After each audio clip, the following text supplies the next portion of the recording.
Chattanooga. I thought we got off to a great start, and crowd was great today. Great environment in there, and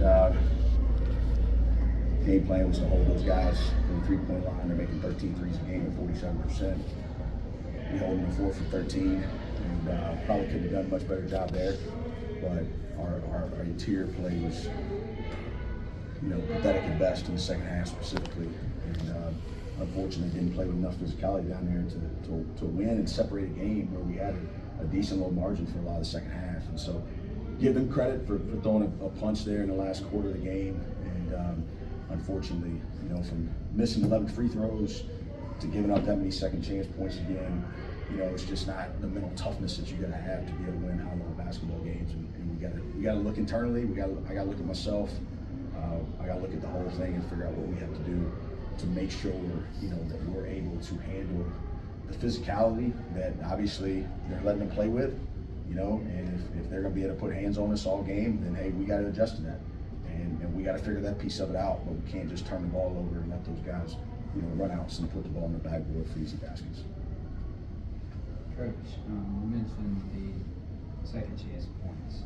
They only shot 13 3-pointers, which you mentioned did a good job guarding them on the 3-point line. A lot of those weren't long rebounds, so can you just talk about what they were doing, maybe more so in the second half even, to get access to the paint and to the boards? Well, obviously, to take away their shooting, we were gonna be a little bit, restricted in terms of who we were coming off of and who we were tagging on and what we were helping off of. And but we figured that we could, handle the physicality of the game, and for a lot of the game we did.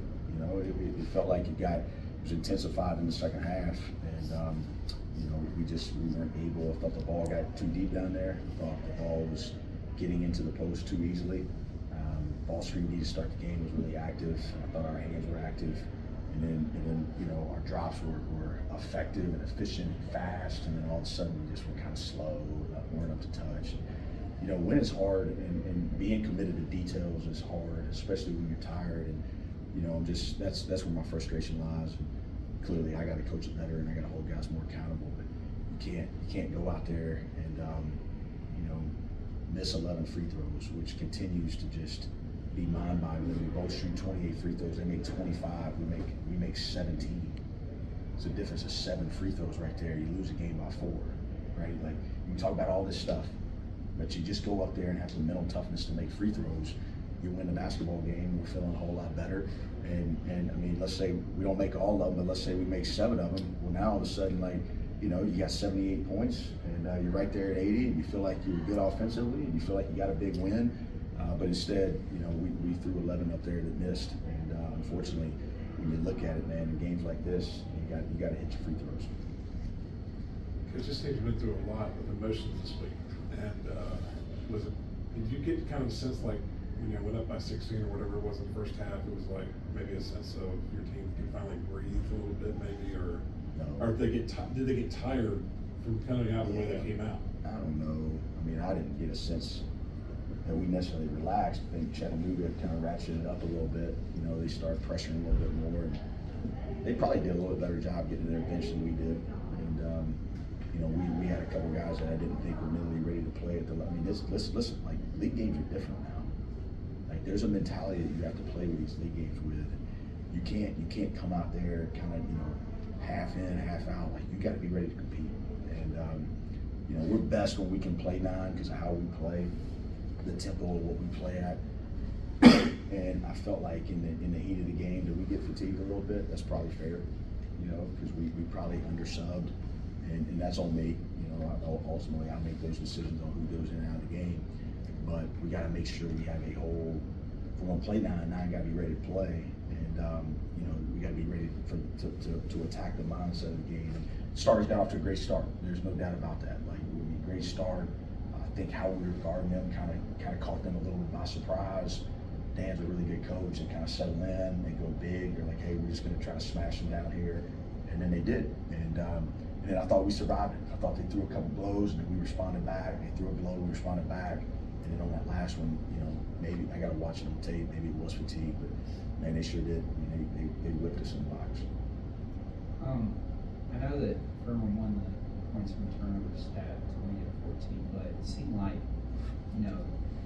this is a result of this fatigue, but a couple of those turnovers right there at the end, where there were a lot of ball turnovers. I think Ed may have had one, and PJ just kind of, took his eye off the defender for a second. Can you just talk about how frustrating that is, and what can a guy like Ed, who's a young player, do to be more cognizant of that?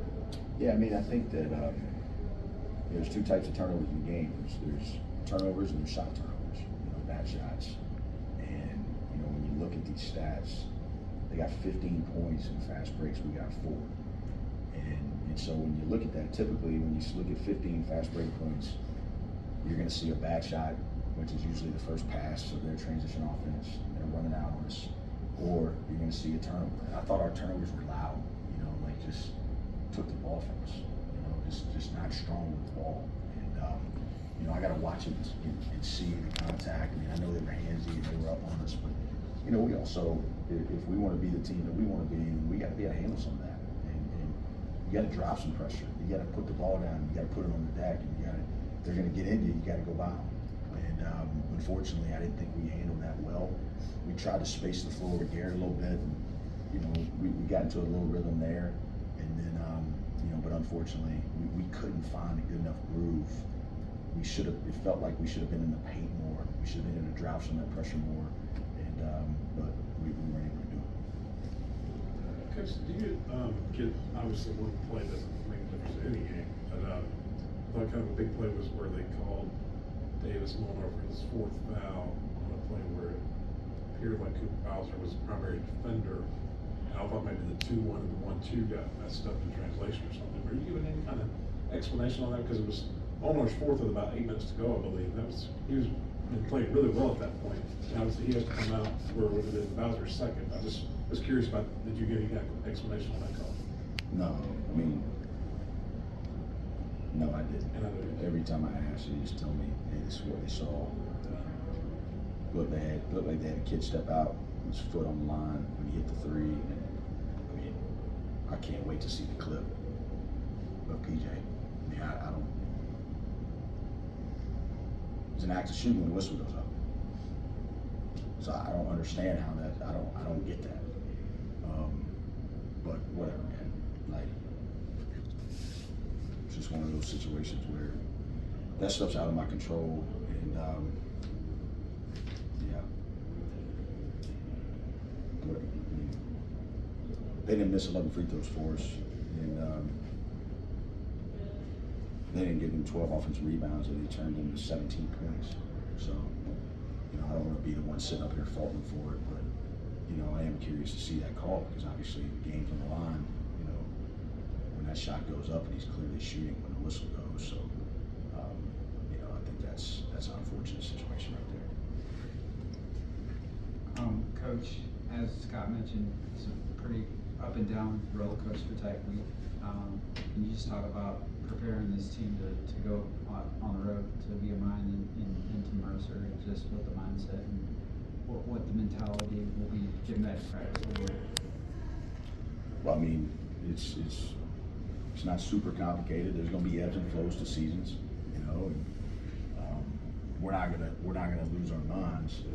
At the end of the day, we're 15-4. We're not where we're going to be in league play. We're 1/3 of the way through league play, and we've got to play better. But this, it's like I told them, we got to go do the things that we were doing successfully when we were winning at the level we were winning at. And there's all kind of ebb and flows of the season, and this is one that we're obviously in. And, we've got to fight our way out of this. But that's the only way you do it. You have a group that you got to stay connected. You can't have internal adversity. You can't have finger pointing. Leadership has to take a jump. I think this is probably the Saturday 2 years ago that we lost to Greensboro at home, and very similar. Just a gut punch. And Mike Bothwell's leadership changed that night. I mean, it was like we couldn't get him out of the locker room.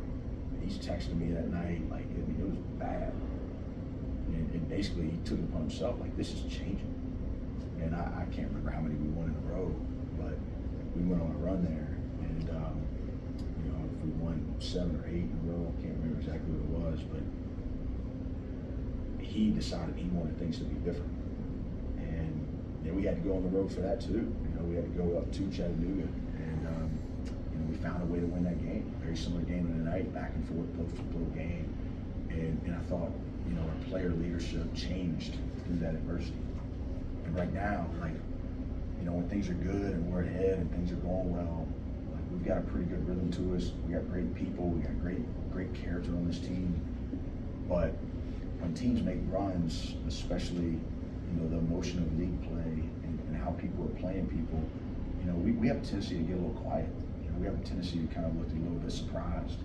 And it wasn't tonight like we've seen it, in some of these previous two losses.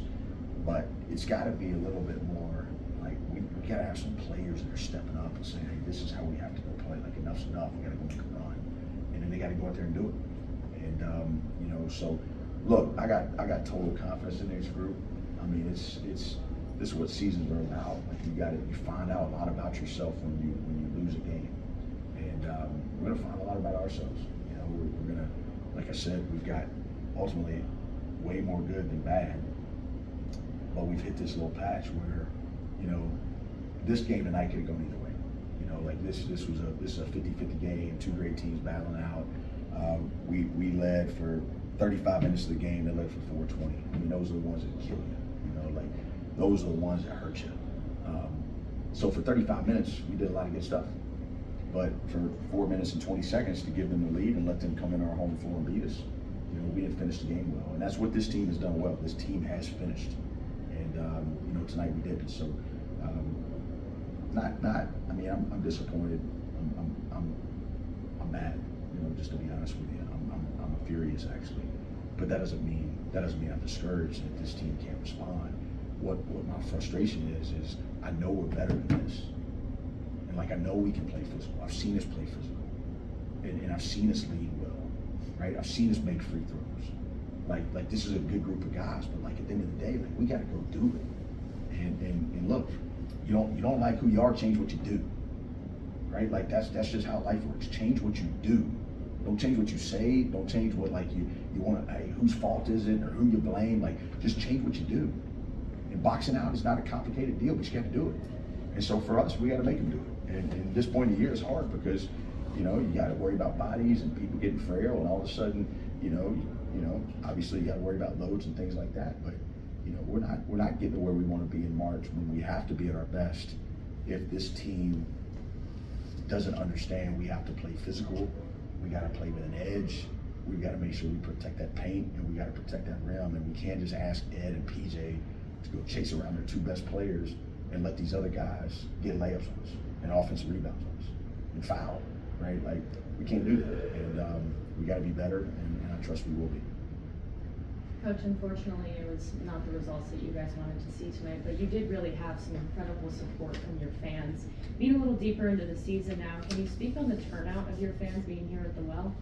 Yeah, I thought it was a great environment, and this is a big arena, so, you got to get a lot of people in here, to feel it.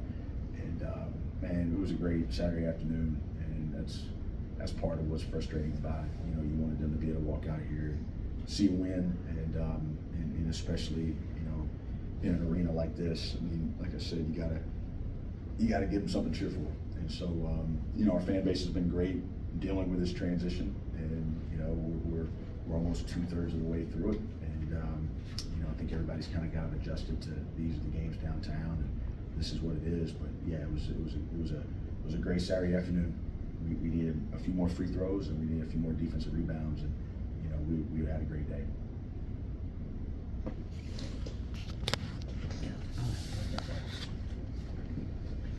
Hey Coach JD, thanks for having me here. First time asking you a question. I actually saw you and Cooper throwing a football before the game there on the court. Is that a way that you kind of help relax your players a little bit, take their mind off of basketball? Can you explain that kind of process and what was going on there? It's just a hands thing. We really, early in the year, Cooper was struggling catching balls, and we felt like, he could get. And our strength coach is phenomenal. John just does an incredible job with our team. That was his idea, hey, let's bring a football out here. It's throwing fastballs at him, and you're just working those hands. And, so we just made that part of his routine. we've seen some improvement. It's not been perfect, but it's definitely been improved. And that's the one thing you got to remember is Coop's a true sophomore. We're asking Ed to do a lot out there. Ed goes out there tonight, plays 34 minutes again. He's a redshirt freshman, and we got some young guys that are gonna. They're continuing to get a ton of experience. A lot of people, this last year, obviously a lot of grads and a lot of portals and a lot of different things like that. The one thing I like about where we stand from a program standpoint is we have some really good, healthy young talent. And, we see that, Ed made some really good plays tonight, 1 point shot, double figures, but 3 for 7 from the field. And I thought his defense was tremendous, and he was a 0 plus minus. And, which obviously the game was tied and he was out there. So, Coop and Ed are going to have big time careers here. And we're excited about both of their development. Thanks, everyone.